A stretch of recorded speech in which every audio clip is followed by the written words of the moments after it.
As we wake up to these ideas, we have the opportunity to make them alive in us. And we do that through adopting a value system and then choosing to see others according to those values. And we can choose anything to value. There's a lot of them. I have a list of my own personal values, my own value statement that I live my life according to. And I imagine of others according to this list of values. And this is part of how we make these ideas alive within us. Welcome back to another episode of Daily Neville. I am your host, Josiah Brandt, and Daily Neville is all about breaking down the teachings of Neville Goddard, making them easy to understand, easy to digest, easy to apply in 20 minutes or less. Today we are continuing with Neville's 1945 book titled Prayer, the Art of Believing. And as we've come to understand throughout this season, the full title of the book is Prayer, the Art of Believing, What is Denied by the Senses. In this episode, we will be exploring chapter 7 of Neville's book, titled The Greatest Prayer. Neville writes, "Imagination is the beginning of creation. You imagine what you desire, and then you believe it to be true. Every dream could be realized by those self-disciplined enough to believe it. People are what you choose to make them. A man is according to the manner in which you look at him. You must look at him with different eyes before he will objectively change. Two men looked from the prison bars. One saw the mud, and the other saw the stars. Centuries ago, Isaiah asked the question, 'Who is blind but my servant, or deaf as my messenger that I sent?' Who is blind as he that is perfect, and blind as the Lord's servant? The perfect man judges not after appearances, but judges righteously. He sees others as he desires them to be. He hears only what he wants to hear. He sees only the good in others.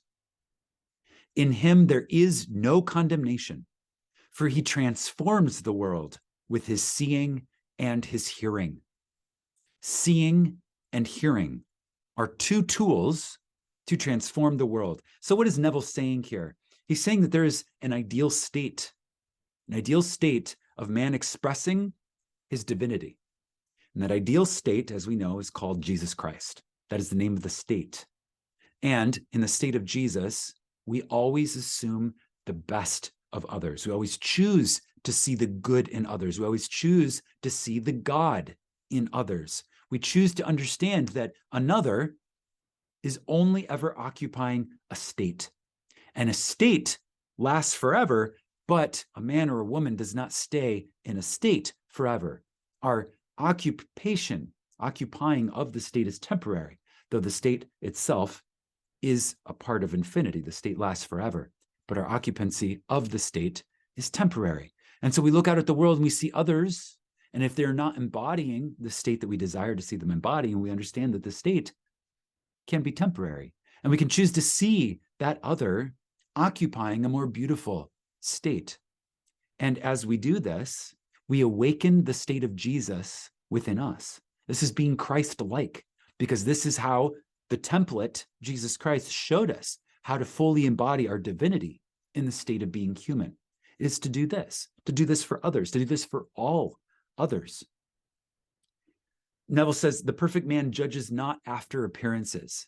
How easy is it to judge after appearances? In fact, a lot of our education is directed at teaching and training us to judge after appearances, But the Bible says that the Lord judges not after appearances, he judges after the heart, which is basically the truth. It's not the state, it's the man that is God in the state of being human in a state of being, right? So it's this idea of letting go of the state and seeing the truth, judging after the heart, judging after the core, judging after the source.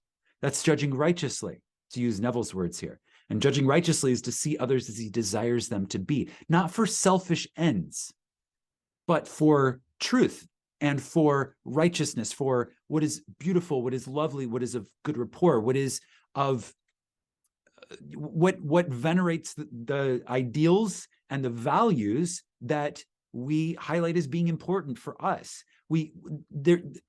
As we wake up to these ideas, we have the opportunity to make them alive in us. And we do that through adopting a value system and then choosing to see others according to those values. And we can choose anything to value. There's a lot of them. I have a list of my own personal values, my own value statement that I live my life according to. And I imagine of others according to this list of values. And this is part of how we make these ideas alive within us, is we choose to operate our imagination this way. We choose to operate our life this way, and our life flows out of our imagination. So that which we are, beholding as true of ourselves and others outpictures into facts in our daily life. And this is the secret of reality. This is the secret of being human. Neville continues, "The king that sitteth on the throne scattereth the evil with his eye." Sympathy for living things, agreement with human limitations, is not in the consciousness of the king, because he has learned to separate their false concepts from their true being. What a statement. Sympathy for living things, agreement with human limitations are not in the consciousness of the king. Why? Because he has learned to separate the false concepts from the true being. It takes a very special type of person, and it's within all of us, but it takes a special state to be able to look out at another and to see them embodying a human limitation, whether that be poverty or sickness or greed or avarice, vice, whatever it is. To look out and see another embodying a human limitation and choosing not to accept it. Choosing not to accept it, choosing not to say, oh, I'm measuring and judging by appearances. That person is clearly just that way, and that's just how it is, and it's sad. And unfortunately, I have sympathy for that. That's one way to behave, but that's not the way the king behaves. That's not the kingly way to behave. And as we make these ideas come alive within us, we're rulers of our own kingdom. That's this beautiful secret encoded in these messages, encoded in these teachings, is that we can ultimately become the rulers of our own universes. And I don't mean this in a prideful way, but more in a humble and honorable way. We can choose to be that honorable power that we all desire to see in the world outside of us. We can be that first, and we have to be that first. We will never see noble power in the world outside of us until we ourselves are our own source of noble power. To this king, Neville writes, poverty is but the sleep of wealth. He does not see caterpillars, but painted butterflies to be. Not winter, but summer sleeping. Not man in want, but Jesus sleeping. Jesus of Nazareth, who scattereth the evil with his eye, is asleep in the imagination of every man. And out of his own imagination must awaken him by subjectively affirming, I am Jesus. Then and only then will he see Jesus. For man can only see what is awake within himself. The holy womb is man's imagination. The holy child is that conception of himself, which fits Isaiah's definition of perfection. Remember, Isaiah's definition of perfection is the one who judges not after appearances, but judges righteously. Heed the words of St. Augustine. Too late have I loved thee, for behold, thou wert within, and it was without that I did seek thee. It is to your own consciousness that you must turn as to the only reality. There, and there alone, you awaken that which is asleep. Though Christ 1,000 times in Bethlehem be born, if he is not born in thee, thy soul is still forlorn. Creation is finished. You call your creation into being by feeling the reality of the state you would call. You feel the reality. You feel the reality out of the storehouse of infinity. Why not? Why not? It's so easy. You feel the reality of the state you would call, because creation is finished. It already exists. You do not need to create it. You simply need to call it. A mood attracts its affinities, but it does not create what it attracts, because creation is finished. As sleep is called by feeling I am sleepy, so too is Jesus Christ called by the feeling I am Jesus Christ. Man sees only himself. This is endlessly true. Man sees only himself. I do a whole episode just on that. Man sees only himself. Nothing befalls man that is not in the nature of himself. People emerge out of the mass, betraying their close affinity to your moods as they are engendered or entangled.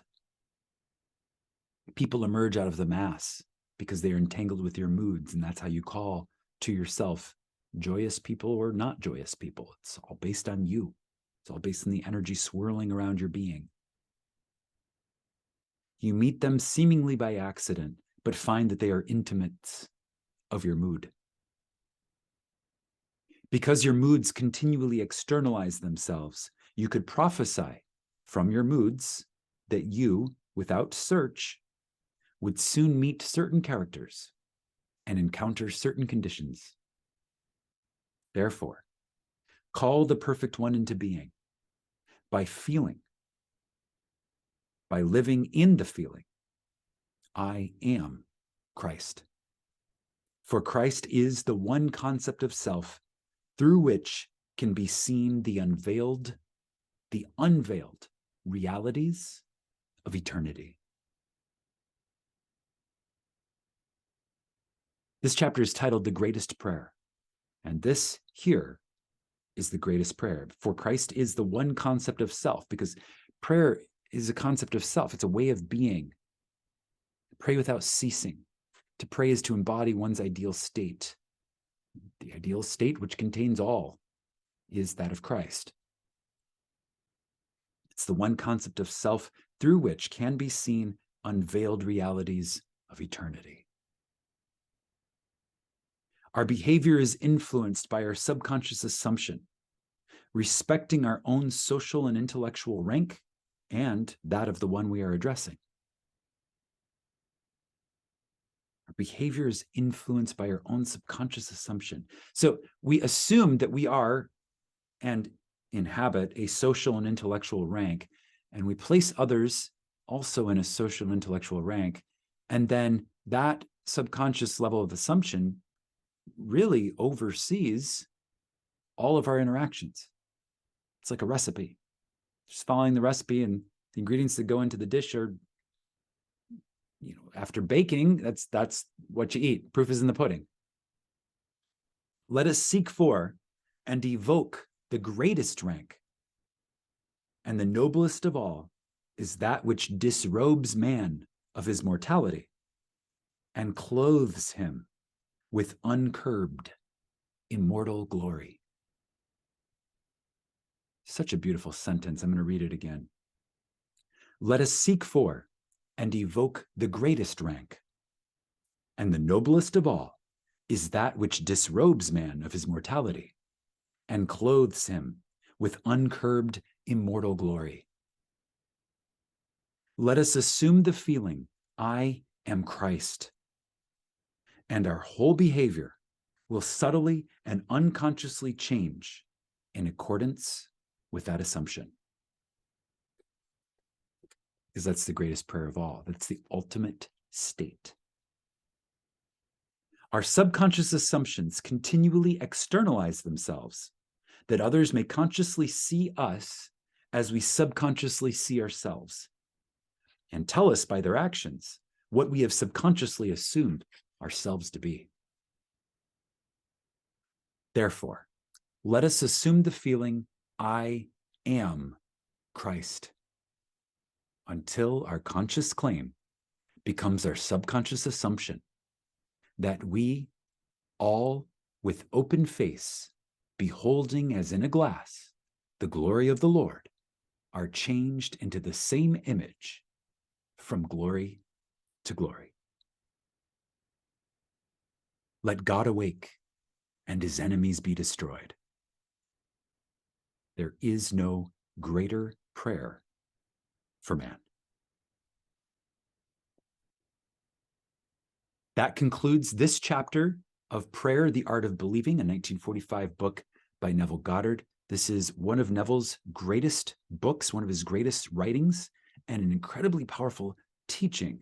There are so many layers to this, and in my attempt to decode and transmit these ideas as efficiently as possible while modernizing them and surfacing the gems, it has been difficult to keep the total amount of time for each episode under this 20-minute limit that I have assumed to help make these ideas as digestible, as accessible. But I've done my best, and I trust and pray that it has had an impact on your life and on your understanding, and in some way has benefited you and enhanced your outlook on what it is to be human and what the possibilities are for your life. If you're interested in pursuing these ideas even further, I ask you to subscribe to this channel because we are just getting started with these episodes of Daily Neville. While this is the conclusion of this book, there are many more coming, and it is my goal to do all of them in this way. So subscribe to this channel. Tap that thumbs up button to like this video. Make sure you enable notifications so that when you see these Daily Neville videos, you're able to watch them. It's my intention that this becomes a very incredibly nutritious element of your daily mental diet in this realm of thinking. It's so important that we do this, particularly as we move into this next era of humanity that we're all building together. This is my mission. I thank you for joining me on it. And until next time, imagine wisely, and I'll see you soon.